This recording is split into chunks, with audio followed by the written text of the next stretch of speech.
Buenas tardes, somos de la Universidad Humanitas, estamos estudiando psicología, el bloque de personalidad en sexto trimestre.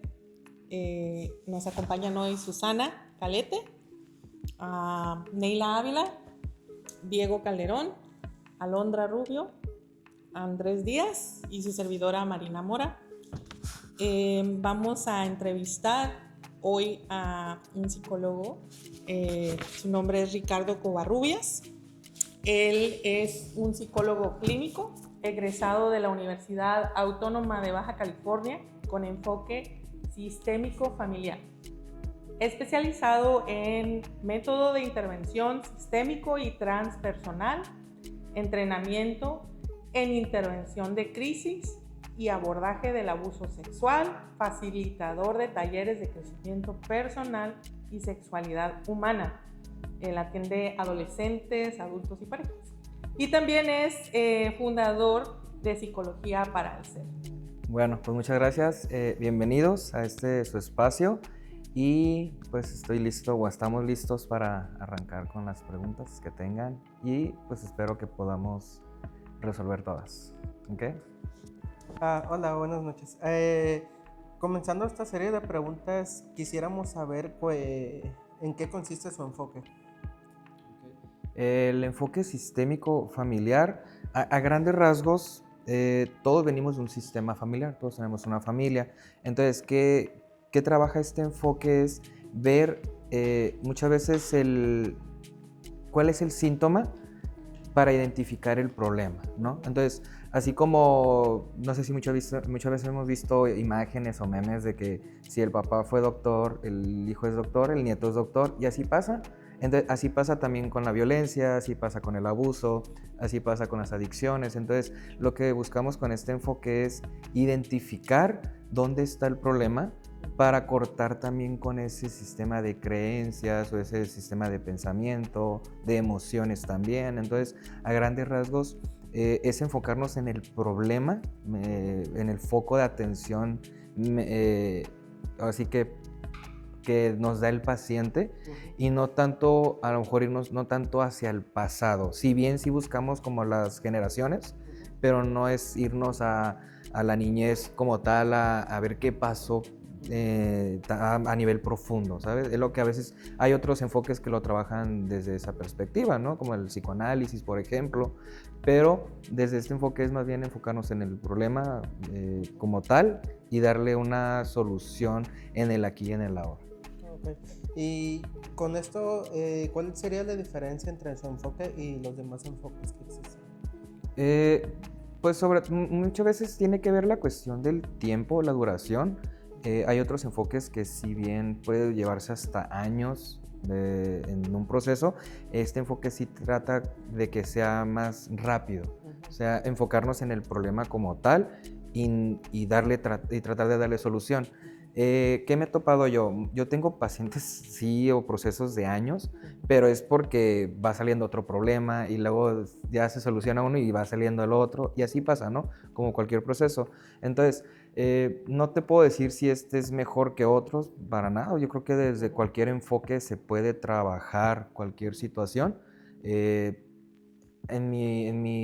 Ahora sí que en mi opinión, ese es el que más me gustó a mí, con el que me sentí más cómodo trabajando, puesto que era más irnos al grano como tal, ¿no? Es como que ese es el problema y hay que resolver esto. Porque muchas veces pues hay otros enfoques en los que hay un problema, pero queremos irnos hacia atrás y tratar de encontrar. Y a mí no me funcionaba a veces eso, no iba mucho. A veces tiene que ver una cuestión también de cómo el psicólogo se siente trabajando con ciertos enfoques y también no casarse, ¿no? con esos enfoques. Es, al final de cuentas, entender o tener información de cada uno de los enfoques puede ayudarnos en tener alguna técnica que nos ayude o que le ayude más bien al paciente, ¿no? Al proceso como tal. Vendría siendo como en el aquí y el ahora el método, ¿verdad? Sí. Es más enfocado en el presente que en el pasado, ¿no? Y no es el único enfoque que se puede enfocar en el presente como tal, ¿no? También está lo cognitivo-conductual, ¿no? Que es más enfocado a las emociones, a los pensamientos y a la conducta. Entonces, si te fijas, es también como busca esa parte del presente, pero pues sí tiene sus diferencias, ¿no? Con este modelo. Ricardo, una pregunta. Si por definición todos los sistemas funcionan, ¿a qué nos referimos cuando hablamos de familias disfuncionales? ¿Qué nos puedes hablar?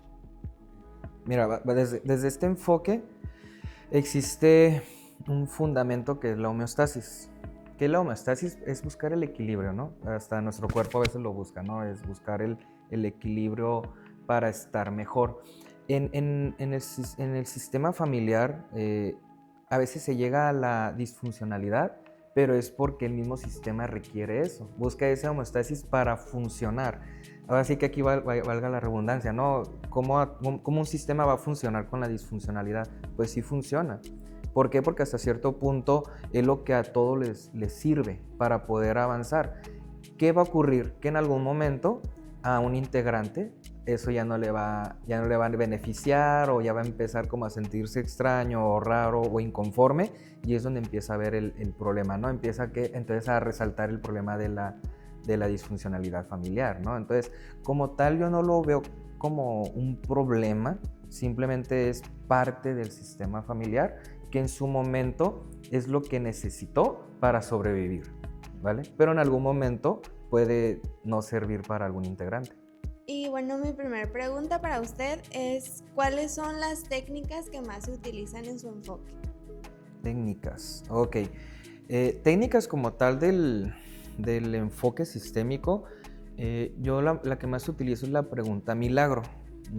¿Qué es esto? Es como llevar al paciente, no tanto enfocarse como lo hemos dicho ahorita, ¿no? En el pasado, sino a ver, si tu problema se resolviera el día de mañana, ¿qué tuvo que pasar para que se resolviera? Y entonces llevas al paciente a que él mismo resuelva, o que él mismo dé la solución, o que él mismo dé la respuesta.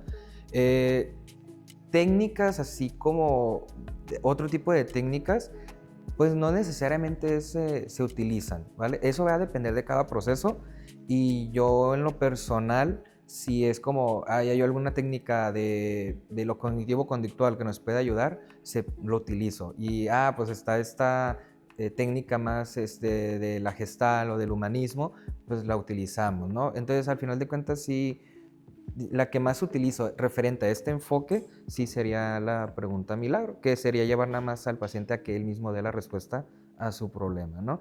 Pero esto sí, yo sí lo recomiendo en la cuarta, quinta sesión, ya una vez que tenemos como ahora sí que la hipótesis del problema, que ya tenemos un poquito más información, es lo que nos va a ayudar, ¿no? O cuando vemos que un paciente ya está como muy atorado, yo sí lo llevo como a ese punto donde ya le está dando vueltas a lo mismo, entonces es como que, a ver, vamos a parar poquito, y entonces es cambiarle el pensamiento, ¿no? Es otra técnica también de lo sistémico familiar, el cambio de pensamiento rápido, ¿no? Si vemos que el paciente se atoró en una sola idea, o en el problema una y otra vez, pues cambiarle el pensamiento a algo muy diferente. Llévatelo a qué hizo el día de ayer, el clima, ¿sabes?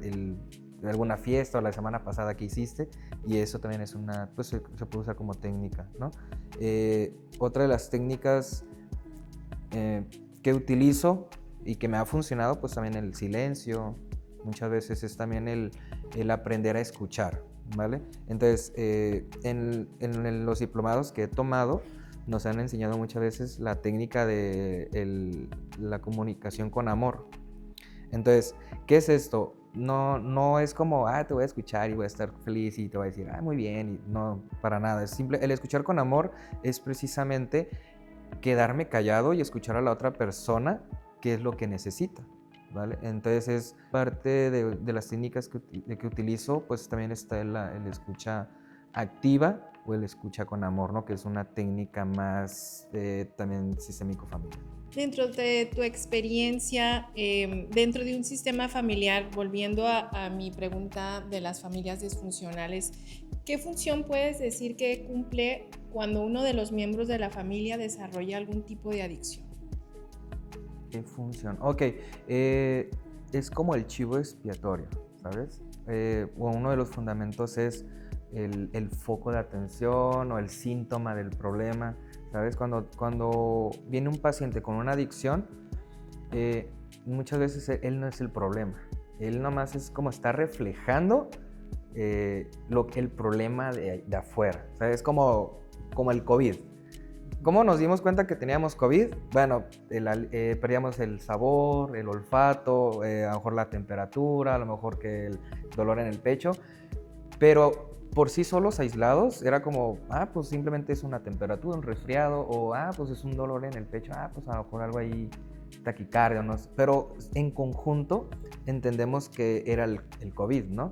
Lo mismo pasa en un sistema familiar. Cuando viene una persona con alguna adicción o hasta con algún trastorno alimenticio o cualquier otro trastorno de personalidad también, es la función de ese chivo expiatorio es dar a conocer el problema que hay en el sistema familiar, ¿vale? Entonces, desde este enfoque, si buscamos como, si viene el paciente o viene ahora sí que el síntoma, pero nuestro trabajo es con todo el sistema familiar. Al final de cuentas, todos tienen su responsabilidad, ¿no? A que esto haya pasado, y esto es simplemente el reflejo del problema de comunicación, del problema de las emociones o del problema en relación padre-hijo o entre los papás, y eso simplemente es el reflejo de todos esos problemas.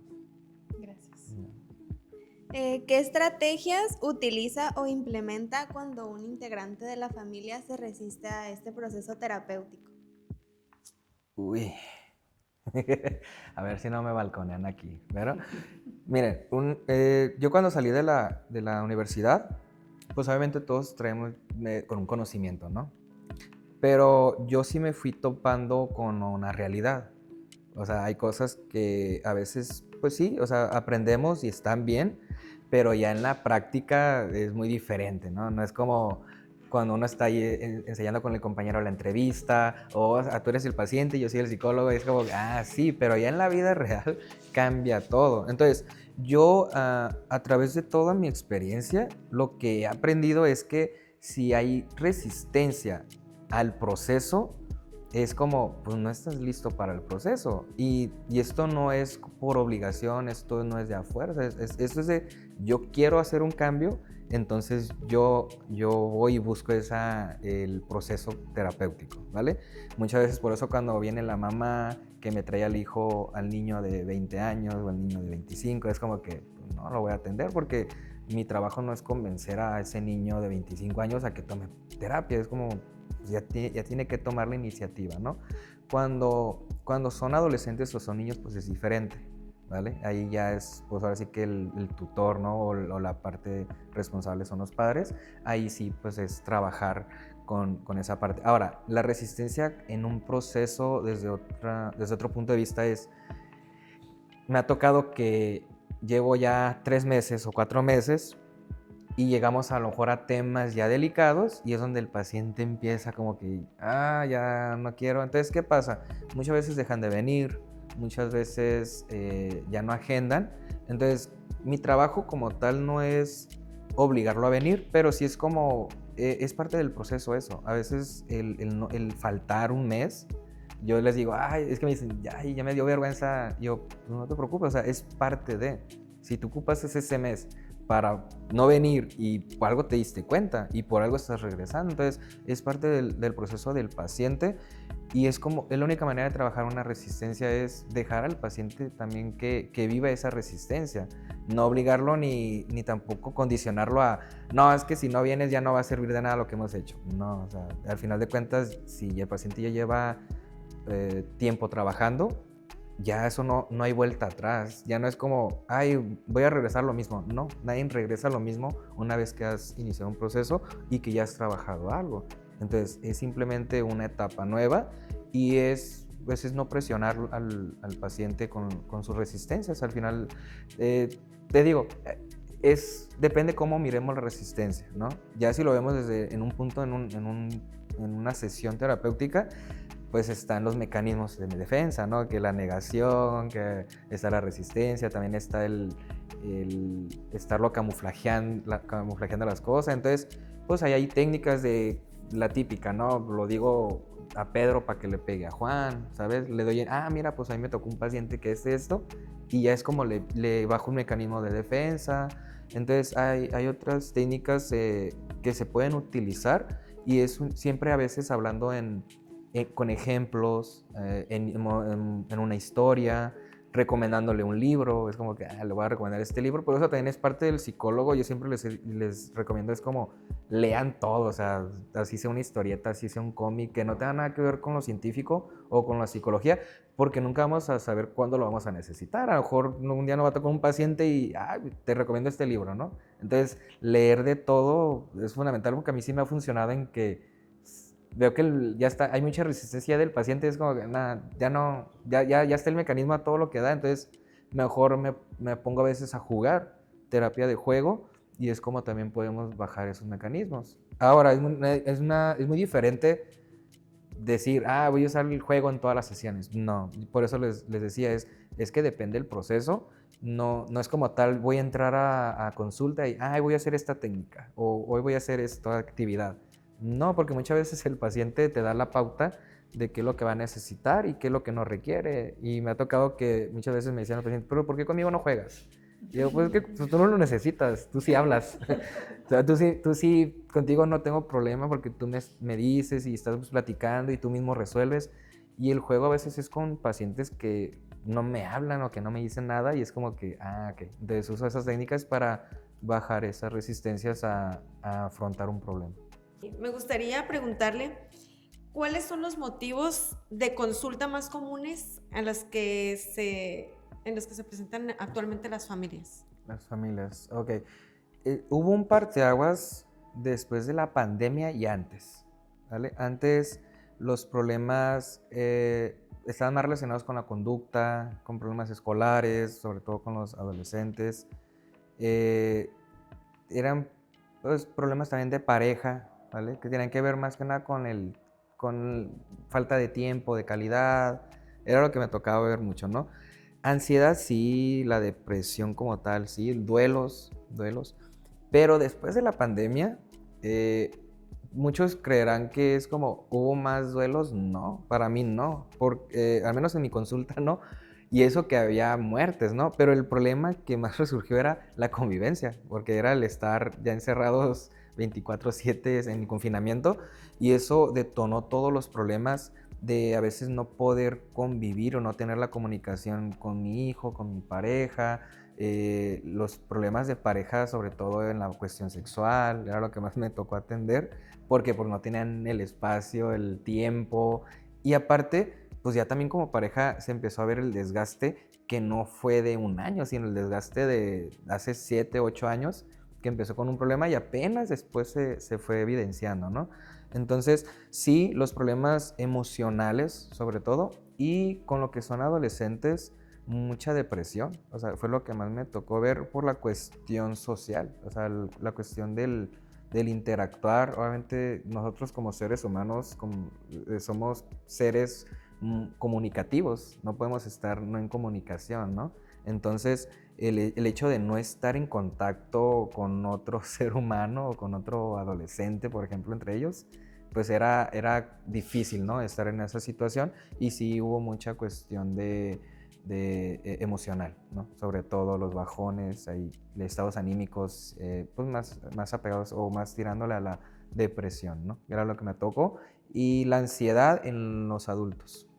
Fue lo que me tocó por la pérdida de empleos a veces, o la cuestión de que sus salarios también se vieron afectados. Entonces, sí hubo más conciencia de la cuestión, de la parte psicológica, porque a pesar de que hubo todo este problema, para nosotros sí, al menos en el ámbito psicológico, sí hubo mucho movimiento. Hubo más ese buscar ayuda. Entonces sí hubo más trabajo para nosotros, y antes no se tenía mucho esta conciencia, ¿no? Era más darle prioridad a lo físico, por ejemplo, el doctor, el dentista, ¿sabes? Y después, ¿no? Fue más a lo emocional. Entonces creo que después de la pandemia sí se mantuvo esa parte, ¿no? La parte de la importancia de la salud mental, que se le empezó a dar. Y Muchas gracias. Para continuar, me gustaría preguntarle cuáles serían las señales claras de que una familia está generando cambios saludables. yo siempre me fijo en una, y es la única, así para mí, clara, es cuando viene el paciente y me dice, fíjate que mis amigos me dijeron que me ven diferente. O fíjate que mi mamá me dijo que ya cambié.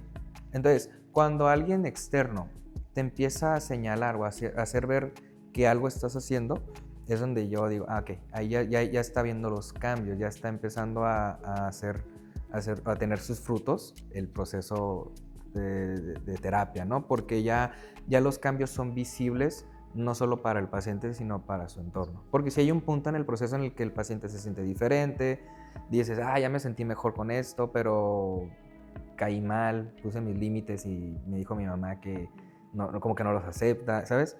Pero ya cuando dices, ¿sabes qué? Ya me dijeron esto, que me veo hasta más sonriente, que me veo hasta más feliz, ok. Ese es un parámetro para mí de que ya está pasando un cambio importante ahí. Ricardo, cuando se habla de sistémico familiar, muchas personas, y me incluyo, lo relacionamos mucho a estas prácticas de sesiones grupales dinámicas que se conocen como constelaciones familiares. Se relaciona inmediatamente. Quisiera saber tu opinión. ¿Consideras que estas son sesiones terapéuticas que pueden tener frutos a largo plazo? Ok. Bueno, desde mi experiencia, yo sí he trabajado con la constelación, ¿vale? Hay muchos mitos, hay mucha mala práctica también. O sea, me ha tocado ver personas que ni siquiera tienen una carrera o una licenciatura en psicología y haciendo constelación, ¿no? Y son ingenieros o son, no sé, mejor llevan hasta la preparatoria, y no por menospreciar, o sea, simplemente es que no hay una preparación o no hay un conocimiento como tal de una preparación antes de. La constelación es donde entonces empieza a tornarse como ya diferente, ¿no? Hay una cuestión muy cósmica ahí donde yo digo, bueno, ahí creo que ya está, ya hay una cuestión más personal, ¿no? De la persona que lo hace. En mi caso, la constelación, yo lo utilizo es más bien como un movimiento, ¿vale? Donde el mismo paciente me va a estar diciendo qué está pasando en su sistema familiar. Yo en ningún momento le estoy diciendo, muévelo para allá, mira lo que pasó aquí. No, o sea, al final de cuentas, yo lo voy a encaminar a nada más lo que el paciente me esté dando información. ¿Por qué? Porque a veces es trabajando desde el inconsciente, ¿vale? Es como las pruebas proyectivas, ¿no? Si yo pongo a hacer a un niño un dibujo y le pregunto si es agresivo, me va a decir que no, pero en el dibujo me va a resaltar todo, ¿no? O me ha tocado también utilizar Bender, que nos arroja mucha información personal si lo evaluamos desde una parte psicoanalítica. Entonces, a veces es la parte inconsciente la que nos empieza a dar esa información, y a través de la constelación es donde nos podemos nosotros también recibir esa información. No es como decir, la constelación ya va a sanar todo, no, pero sí vamos a poderle dar una perspectiva al paciente de qué está pasando en su sistema, y a raíz de eso ver qué movimiento se hace. ¿Por qué? Porque es una de las técnicas o uno de los fundamentos que usamos que yo utilizo en este enfoque es el familiograma. Y es donde yo me doy cuenta quién está fuera de posición o quién está fuera de su rol en su sistema familiar, ¿no? Entonces, era lo que mencionaba Bert Hellinger, que era esta parte de cuando uno está desacomodado, es donde empieza el desorden, ¿vale? Entonces, él hablaba del orden del amor desde cuál es mi posición y qué es lo que me corresponde a mí. Entonces, ¿qué pasa? Que yo cuando hago constelación, muchas veces sale porque el paciente me dice, y si viene siendo el papá de los papás, ¿no? Y entonces dices, caray, ya te brincaste ahí una jerarquía. Entonces, eso es lo que implica que a lo mejor el paciente no pueda avanzar en sus problemas. Y entonces no es como que a través de la constelación ya se sanó, no, simplemente es una herramienta más, pero que obviamente ya en sesión pues es reforzar, ¿no? Con otras técnicas, obviamente a través del diálogo, a través de estar haciendo como conciencia de qué está pasando en el entorno, ¿no? En el sistema familiar, ¿vale? Pero sí, es un tema muy dividido, ¿no? Porque sí me ha tocado que hay mala práctica, pero también hay quienes hacen buena práctica, ¿no? Entonces, pero pues obviamente quienes sí es porque hay una preparación como tal, ¿no? O sea, no nomás es de de un año y ya sé constelar, ¿no? O sea, es como cualquier maestría, o sea, te lleva tu tiempo. Es también mucha práctica con especialistas y es entender qué es lo que estás moviendo o utilizando, porque también así como podemos sanar, también podemos desordenar totalmente si no se le explica al paciente, y por eso no es nomás un juego de, yo te voy a constelar y vamos a hacer, no, porque es energía. Al final de cuentas, todo es energía en nosotros, y si por ejemplo yo entro a una habitación y alguien está llorando, no me voy a sentir feliz, me voy a sentir como que, ay. O entramos a veces a una casa y es como que nos da esa sensación de que está frío, algo está raro. Entonces, es lo mismo que pasa en una constelación. Podemos tener esas sensaciones que si no las sabemos interpretar y no las sabemos tampoco como encaminar a sanar, pues también nos puede jugar en contra. Entonces, sí es delicado, casi no lo uso, porque a veces no es necesario, ¿vale? Siempre me trato de mantener en esa línea más como científica, pero también depende del paciente. Hay muchos pacientes que vienen que sí se puede trabajar porque a lo mejor espiritualmente son más abiertos, en cuestión de energía también tienen más disponibilidad, y hay quienes no, entonces tampoco lo podemos utilizar con todo mundo, ¿vale?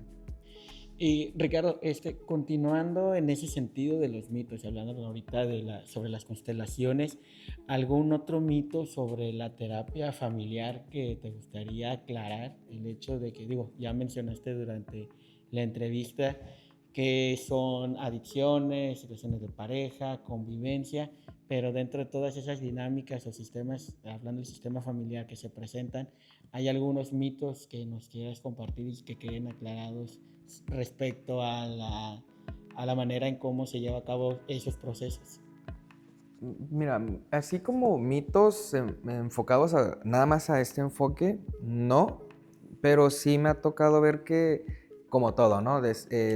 Hay cada psicólogo puede defender su enfoque y está bien, ¿no? Yo no, o sea, yo sí soy un poquito más abierto en esa parte, y es como, porque me han preguntado, es que me recomendaron esta terapia para mi problema. Y yo, pues sí, o sea, pero pues yo desde mi punto de vista desde cualquier enfoque puedes trabajar cualquier problema, ¿sabes? Nada más sí depende del paciente que le vaya a funcionar, ¿sabes? Entonces, no es como que, es que con ese enfoque no puedes trabajar ciertos problemas o trastornos o de personalidad, de alimentación. No, o sea, yo creo que desde cualquier enfoque puedes trabajarlo, ¿no? Como, al final de cuentas, todos son como ramas, ¿no? de la psicología. Entonces, ¿qué pasa? Pues que cada rama tiene sus herramientas, sus técnicas, su método, por así decirlo, pero eso no significa que uno sea mejor que el otro.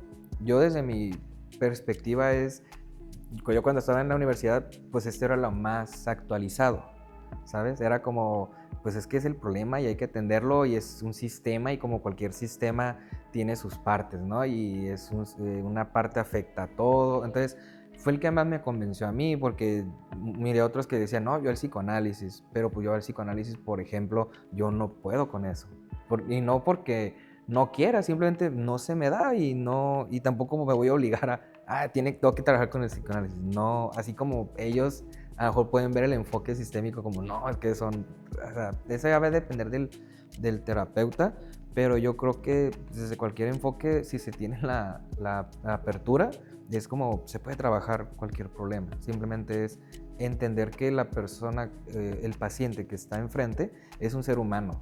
O sea, no estás trabajando con el problema como tal, estás trabajando con la persona, y esa persona debes de verlo como eso, ¿no? Muchas veces no encuadrarlo, no decir, es que tienes ansiedad y ya veo a todos ahí trabajando con la ansiedad, ¿no? Entonces como, no, pues atiende a la persona, porque la ansiedad no es la misma para todos, cada quien la vive diferente, o cada quien le da por motivos diferentes, ¿sabes? Entonces es más que nada eso. Entonces mitos así como tal en ese enfoque no, pero sí creo que generalizando está el mito de que hay problemas y hay cierto enfoque para ese problema, pero yo desde mi punto de vista creo que no. O sea, ok, tú consideras en ese sentido que se parte de las características propias de la persona, ¿no?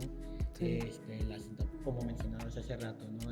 La ansiedad o la depresión, el trastorno, las adicciones, es meramente un síntoma de realmente, y consideras que en ese sentido te enfocas para encontrar la raíz del problema, ¿no? Sí, exacto. Entonces, muchas veces ni siquiera es el enfoque, también es el psicólogo. Me ha tocado pacientes que dicen, es que no me sentí cómodo contigo. Pues, está bien. O sea, entonces no es mi enfoque, a veces es cómo te sientes con la persona que tienes enfrente, y no es que haya malos terapeutas, no, o sea, simplemente es también como el rapport que se pueda dar en una primera sesión, y también cómo se pueda sentir la otra persona contigo. Entonces, va más allá de un enfoque, por eso digo, es más ahora sí que pues la comunicación o el contacto entre ser humano y ser humano, ¿no? Así Que puedes es. llegar a estar con esa confianza. Gracias, sí. Comentabas al inicio que cuando iniciabas con lo de las técnicas que te preguntaron, tú decías que es hasta la cuarta sesión. Se podría decir que las primeras sesiones, para esa continuidad, tú rescatas información, vas en ese rapport y ya con eso se continúa, se identificas todo. Sí, mira, eso es lo que nos dicen en la escuela, ¿no? Yo en la escuela aprendí, primera sesión entrevista, luego más entrevista porque pues, a veces no recabas la información, y ya después vas haciendo tu plan de trabajo, todo muy bien. Pero pues, me ha tocado sesiones donde la paciente apenas la voy a entrevistar y ya me suelta el problema. Y no le voy a decir, no, espérate porque primero va la entrevista. No. Ok, claro. Entonces, Claro. la entrevista me ha tocado hacerla a veces hasta en la segunda o en tercera sesión, porque es como la paciente a veces ya viene en crisis. Entonces, sí nos da un parámetro, yo digo un aproximado, ¿no? Es como porque ya en la cuarta sesión es como, se supone que ya recabamos la información y ya tenemos todo el panorama, ¿no? Pero muchas veces, pues, puedes ser en la octava, en la novena, en la séptima, o sea, ya depende de cada paciente. Entonces, es como un aprox que yo uso, ¿no? Pero sí, digo, depende del paciente. Excelente, Ricardo. Le agradecemos el compartir sus experiencias el día de hoy. Y como parte, como mencionamos en un principio, somos psicólogos en formación. ¿Y qué recomendaciones podría darnos a los interesados en este sistema o en este enfoque sistémico familiar? Ok, recomendaciones, tener mucha apertura, porque culturalmente hablando todos venimos de un pensamiento lineal, y ese es un enfoque con un pensamiento circular, ¿no? Un enfoque más de, no es como A afecta a B y por eso resultamos en el C, ¿no? Acá no es el A afectó el C y pues, se dio el B, pero después el B al C y es el A, y, o sea, es lo mismo, es un sistema familiar, ¿no? Es como, no es como que el papá afectó al hijo y el hijo al nieto, ¿no? Acá a veces puede ser al revés, el hijo al papá, el papá a la mamá, o sea, entonces sí es a veces cambiar nuestra perspectiva, porque sí venimos de un pensamiento y de una educación lineal, ¿sabes? Donde nos han enseñado que hay como es causa y efecto, y aquí es más, no es como tal una causa y efecto, es como que puede ser al revés. Entonces sí va a chocar mucho en ese pensamiento, y sí va a ser como el dolor de cabeza de muchos si siguen a tener este enfoque, ¿no? Pero también, pues, es también investigar, es leer, es no casarse con los enfoques. Yo siempre he dicho eso, es como que no te casas, o sea, agarra uno, agarra el otro, y también tienes que saber de los otros enfoques, porque el paciente a veces te lo va a pedir, sin que te lo diga, ¿eh? Tú con tu ojo clínico puedes detectar que a lo mejor a este paciente le puede ayudar esta técnica más humanista, y si la sabes aplicar, te va a funcionar bien, y vas a lograr que tu paciente crezca y se desarrolle, y que eso es al final de cuentas lo que buscamos. No buscamos ser los mejores psicólogos y estar como, ay, mira mis técnicas, y no, o sea, aquí buscamos que el paciente pueda crecer y que tú seas simplemente un medio que le ayude a ese paciente, ¿sabes? Entonces, sí es también como recomendación, no solamente en este enfoque, es trabajar mucho el ego profesional, ¿sabes? Tener mucho cuidado con esa parte de que gracias a mí sane al paciente, cura no, o sea, tú no sanas nada, tú no arreglas nada. El paciente es lo que hace su trabajo, y tú solamente eres un apoyo, eres un guía, eres un acompañante más, y es como la chamba la hace el paciente, no la haces tú. Entonces sí me ha tocado ver ese tipo de situaciones, que yo creo que todos pasamos. Yo también pasé por eso. O sea, yo llegué en el punto en el que según yo iba, yo tenía una paciente con esquizofrenia y dije, a lo mejor yo la voy a curar. Nah. O sea, si te quitas ese ego, puedes lograr más. O sea, puedes lograr más con los pacientes y te va a ayudar también a llegar más con el rapport, ¿vale? Entonces ya los pacientes también pueden identificarse más, tienen mayor confianza, entonces eso ayuda también a que trabajes de una mejor manera. Excelente, muchísimas gracias por estas aportaciones. Creo que los que te vamos a ver y los que estamos aquí salimos enriquecidos con las experiencias, con la información, y pues también eso nos va a ayudar a ir desarrollando habilidades, esta parte del desarrollo de la humildad como recomendación. Creo que es favorable para nuestro desarrollo que estamos en formación, y pues por parte de todos te agradecemos el día de hoy la apertura, el tiempo y el compartir tus experiencias, ¿vale? Muchas gracias, que sea excelente noche.